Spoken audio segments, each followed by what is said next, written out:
Oke, selamat pagi. Assalamualaikum warahmatullahi wabarakatuh. Waalaikumsalam. Jumpa lagi kita di Ngopas, ngobrol pendidikan santuy.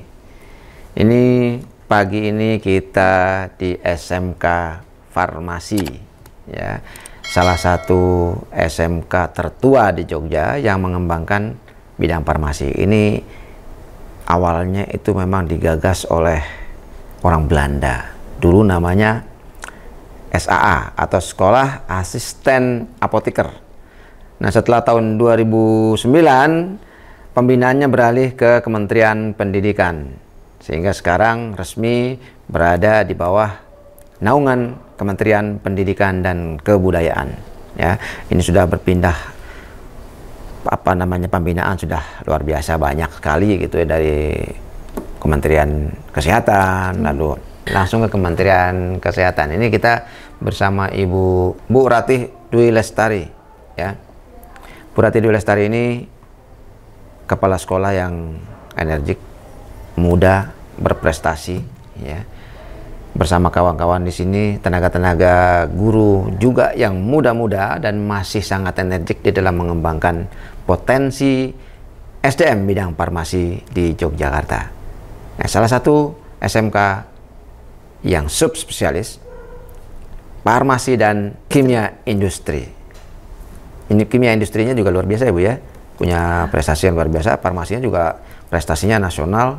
Bahkan sudah boleh dibilang ini di kawasan Asia Tenggara ini sudah luar biasa, karena sudah banyak sekali produk-produk herbal yang dihasilkan oleh kawan-kawan. Bu Ratih, selamat pagi. Assalamualaikum warahmatullahi wabarakatuh. Waalaikumsalam warahmatullahi wabarakatuh. Selamat pagi Pak Haris, selamat datang di Perpustakaan Galenos. Ya, ini Galenos ya namanya, ya, itu luar biasa ya.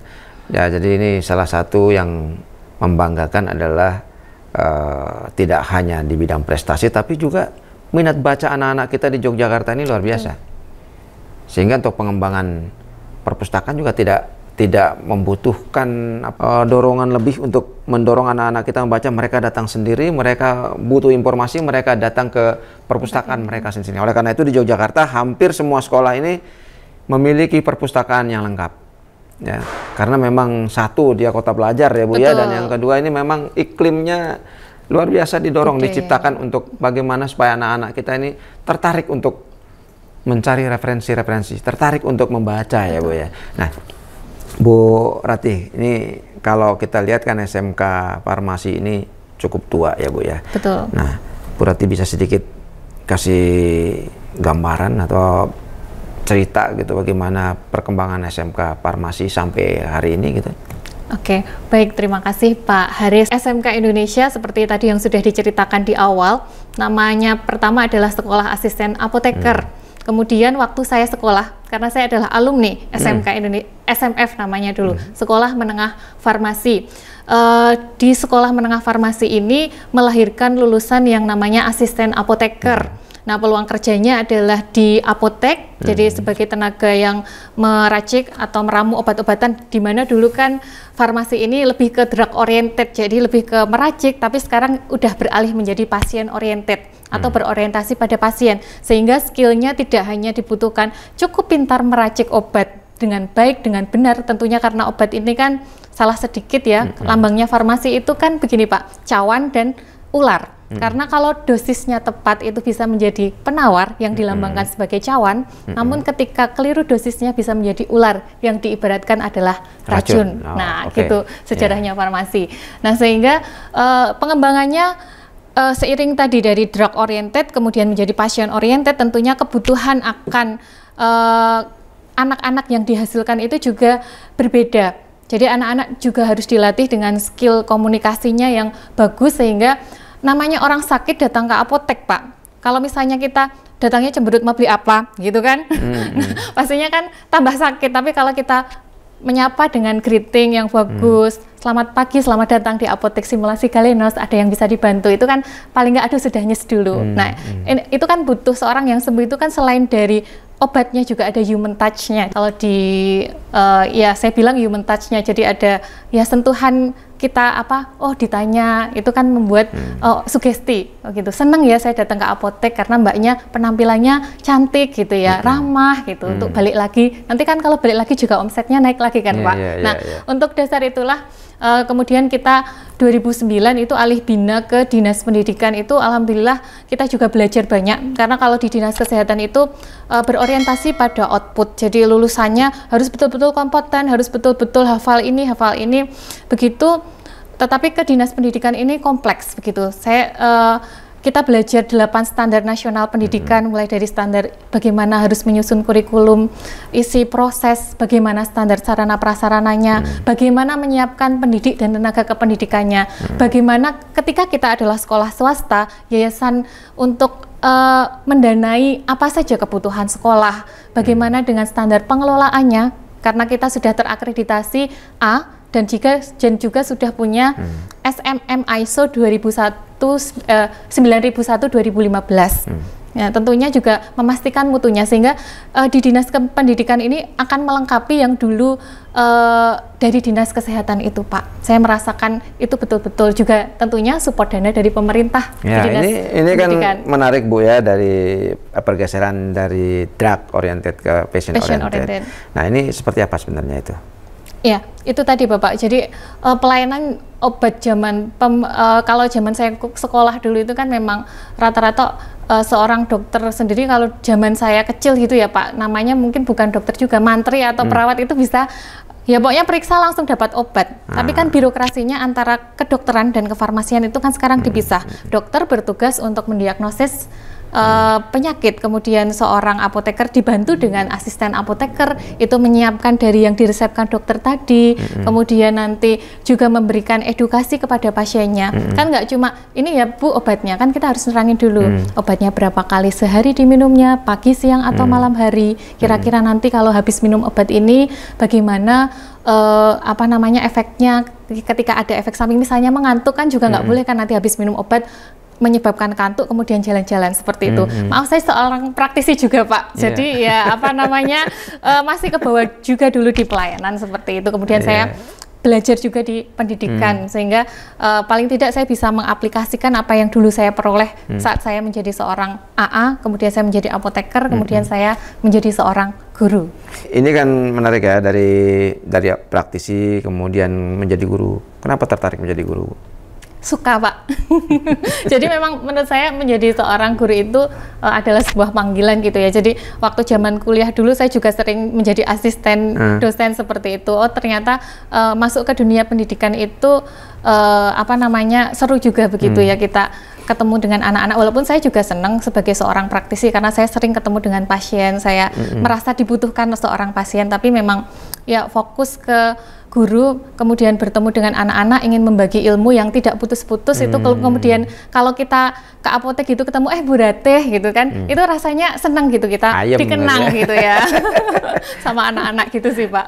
Ya ini gini Bu Ratih, jadi kalau kita bicara tentang obat-obatan ini, apalagi ini kan lembaga pendidikan di tingkat menengah, pasti yang diajarkan kan SOP-nya detail gitu, bagaimana meracik obat gitu kan.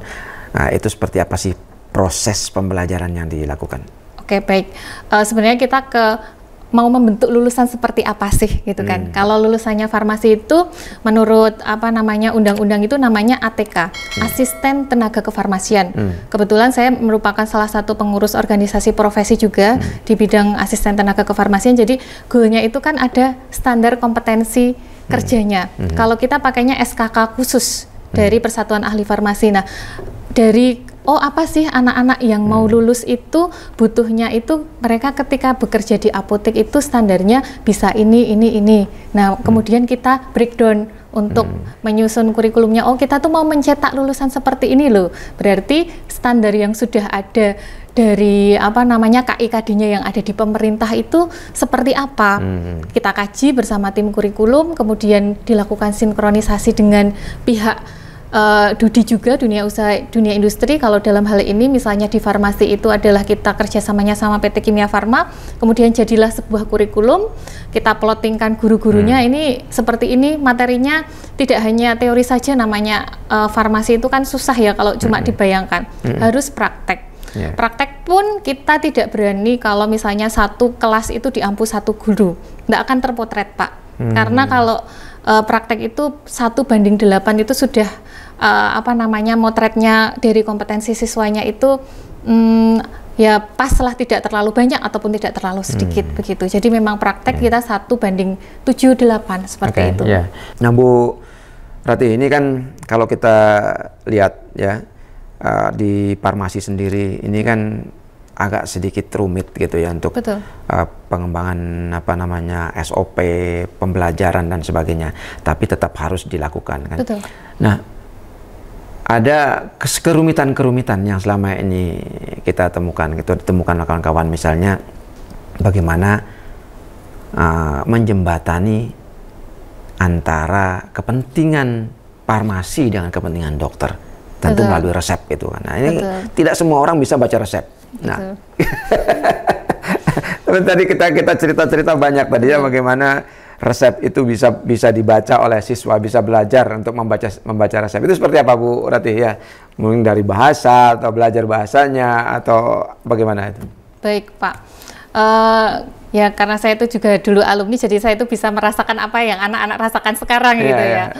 Kalau membaca resep itu memang ilmu titen Bapak.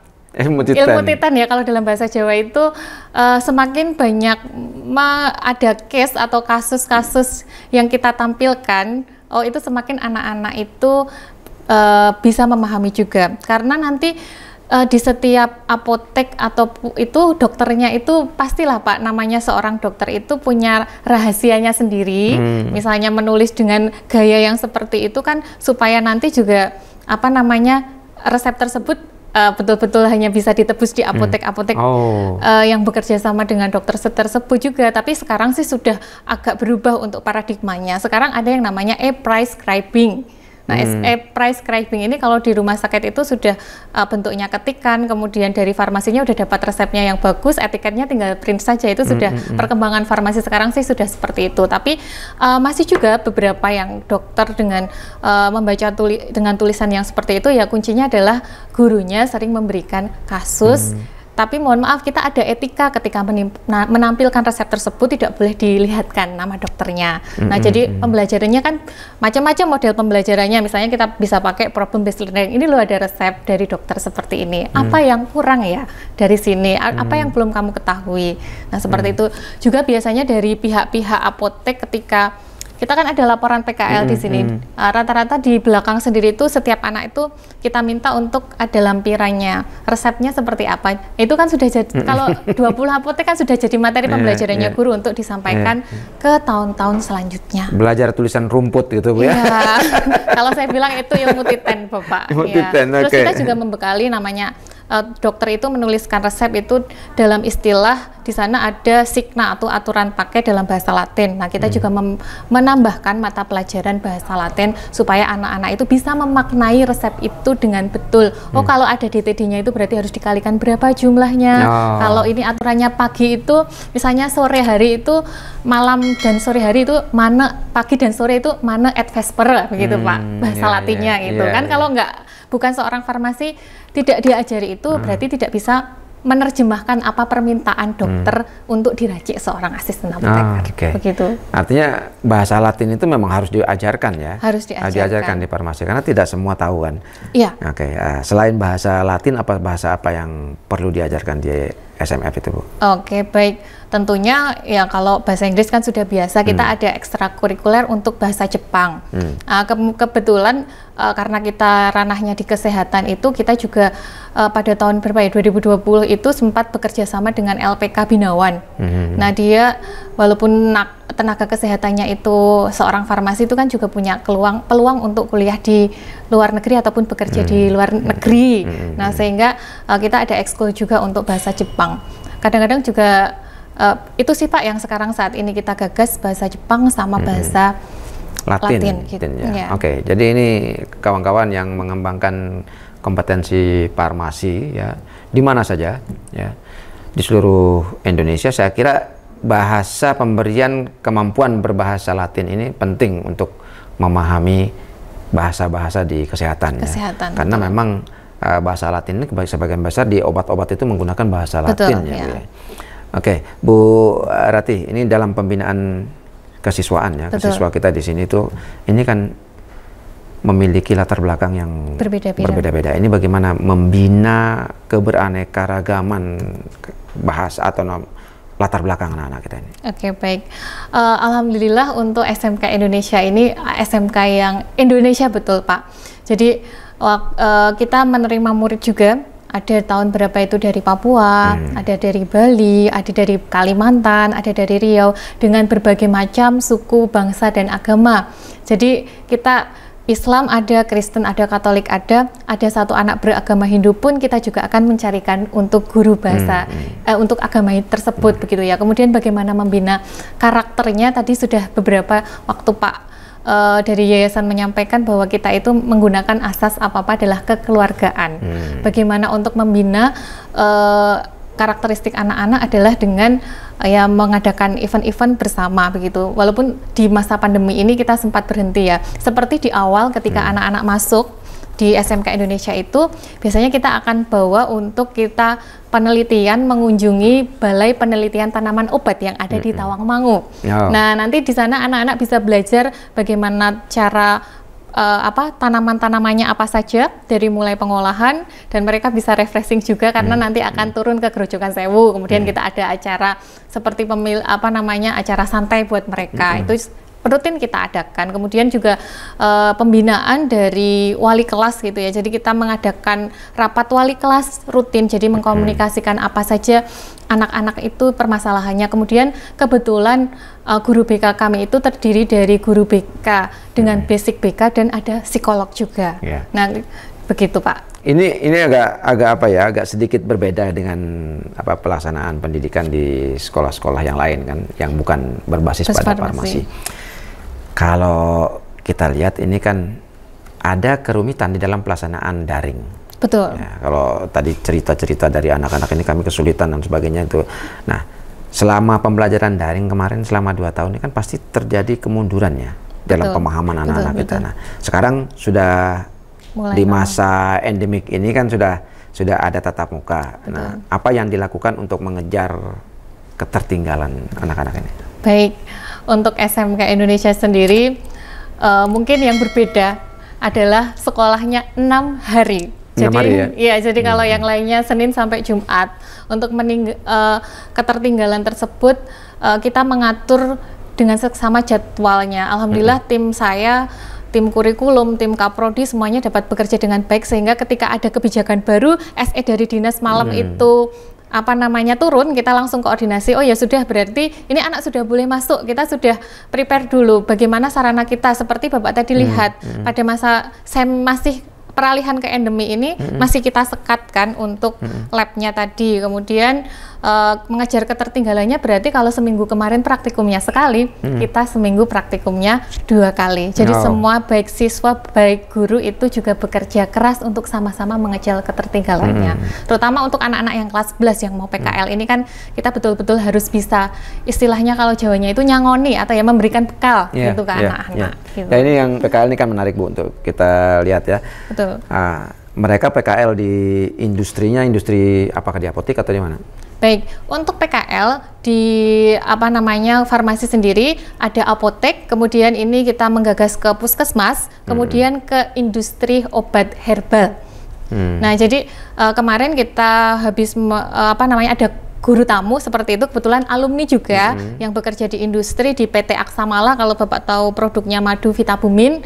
Nah, itu kemarin habis sharing ke anak-anak kebutuhan mereka itu. Saya sebenarnya itu pengen cari anak farmasi loh, soalnya anak farmasi itu tahu nama latin obatnya, tahu bagaimana menimbang, cara bagaimana memperlakukan bahan-bahan itu saya butuh. Nah, sehingga kita melebarkan di industri tradisional. Kebetulan karena pandemi ini farmasi itu kan sahamnya pada meningkat ya Pak ya, karena pandemi banyak yang mencari kebutuhan tentang obat, minuman, suplemen kesehatan. Jadi permintaan mereka ke anak-anak akan lulusan baik itu di bidang industri ataupun di bidang apotek itu juga meningkat kembali.